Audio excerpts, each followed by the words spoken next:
They're getting around. Snailsbury tales. They're getting around. Snailsbury tales. It was an important day in the history of Snailsbury. The world-famous sculptor, Percy Shelley, had agreed to exhibit his latest masterpiece at the Snailsbury Town Hall. I call it Shell. Ah, I can see why. It symbolises the very actuality of snailhood. In this piece, I have attempted to encapsulate the quintessence of the mollusk per se, the very vibrancy and dynamism that is snail.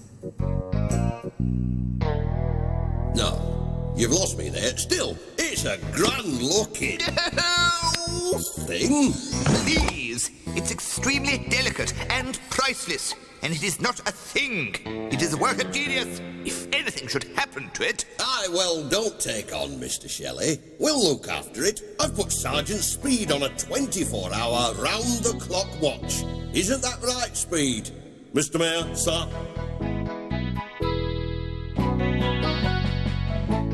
Meanwhile, away from the town hall, life went on as normal in Snailsbury.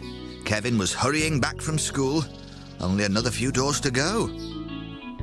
He'd be home in an hour or so. Mum! Mum! I'm home! And we did home ec at school today and it was brilliant and we made... who are you? This is Aunt Agatha. Hello, dear. I'll go and get on with my knitting. You do that, Auntie, and I'll make you a nice cup of tea. I didn't know I had an Aunt Agatha. Oh, she's not your Aunt Agatha, Kevin. She's mine.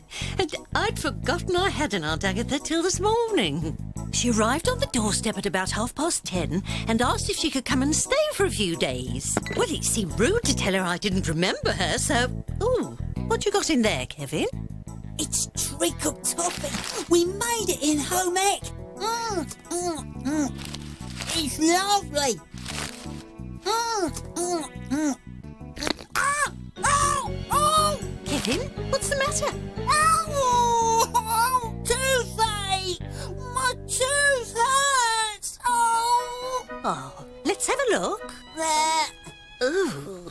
Oh, we'll have to make an appointment with Mr. Tuggett. Oh! Oh no! Not a dentist! Oh no, Mum, please! Keep it down! Do you want to bring the cops? I mean, please! Little snails should be seen and not heard. Oh, Auntie, I'm so sorry. Poor Kevin's got a bit of a toothache. He's not normally as noisy as this. Meanwhile, Eric was on his way home too, after a hard day's work at Mr. Sprout's. The hardest work of all had been trying to cover up a great big spot, which had appeared on the end of his nose. Bye, Mr. Sprout. See you tomorrow. Soap and water, Eric. That's what you need to clear up that spot. Yeah, thanks, Mr. Sprout. Tell the whole world why, don't you? Oh, Eric, my dream boot. How about a nice big sloppy kiss? No! Get off! Oh, what's that? What? Oh, that spot, that spot. Oh, I'm not kissing you with a spot like that. Oh, yuck. Well, perhaps spots aren't that bad after all.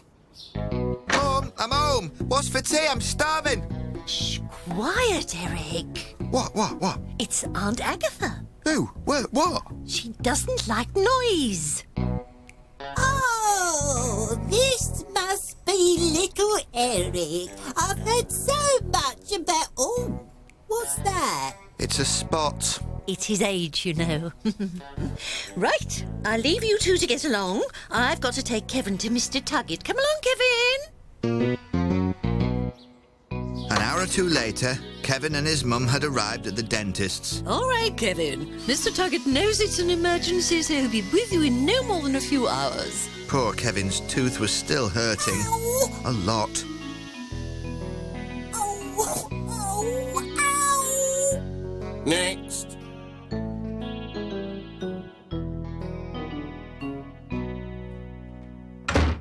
Oh, no, that hurts. Oh, no. Oh.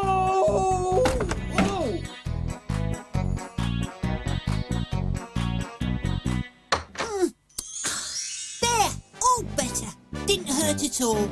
Then what was all that noise? Got my finger caught in the wires.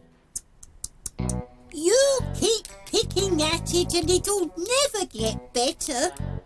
Look, I've been to the dentist. Here's my tooth. Oh, that's nice, dear. I'm going to put it under my pillow for the tooth fairy. Well, when she comes, could you ask her to send a pimple fairy to get rid of my spot? Soon, almost everyone in Snailsbury was asleep. While Kevin waited for the tooth fairy, a shadowy figure left the house. A shadowy figure that was up to no good. It had been a long day for Sergeant Speed, and he'd fallen asleep while guarding the precious shell.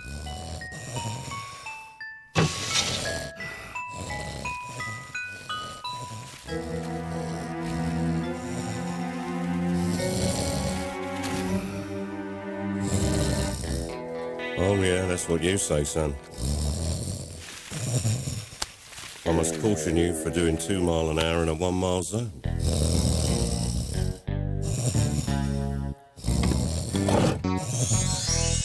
Anything you say may be used in evidence against you.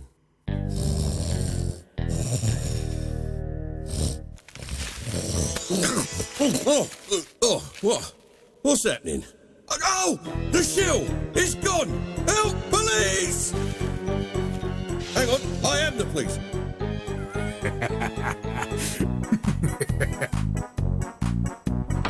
Stop, thief! We've been burgled!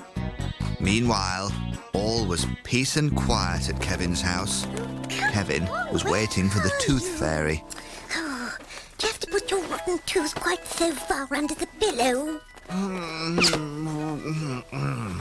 What? Me pillow! Me pillow, it's haunted! Ow! What? Excuse me, you don't look very spotty to me. What's the point of calling for the pimple fairy if you haven't got any spots? I didn't call you. I'm waiting for the tooth fairy. Help! Me pillow, it's alive! Oh, my tooth fairy! Ah, you're the spotty one. Moths! I hate moths! Here, my tooth. Now, where's the money? First door on the left, you said. I did not. I said, then what are you doing in the wrong room? Where's my dosh? Moths! We're infested with moths! Now look what you've done. He's doing a runner and I've not zapped his spot yet. Me? I didn't get the directions wrong, did I? I want my money. Easy as pie. Now, to lie low here for a day or two until the heat dies down and... Help! Where's the fly spray? Come back and let me deal with that spot. Hang on, missus. I've got a bone to pick with Where's my money? Oh, sorry, Aunt Agatha. Keep it down. Do you want the cops round? I'm in. Don't want to waken Mummy now, do we? You already have. And what's more, I've called the police. You're not Aunt Agatha. You're a thief. You... Bah! You're nicked, my son. The next day, the shell was returned to the town hall, and the mayor thanked Kevin and Eric. And if it hadn't been for these brave lads, the shell might have been lost forever. The tooth fairy give you somewhat for that, did she, lad? No, she didn't. Here, tooth fairy, where's my rotten money?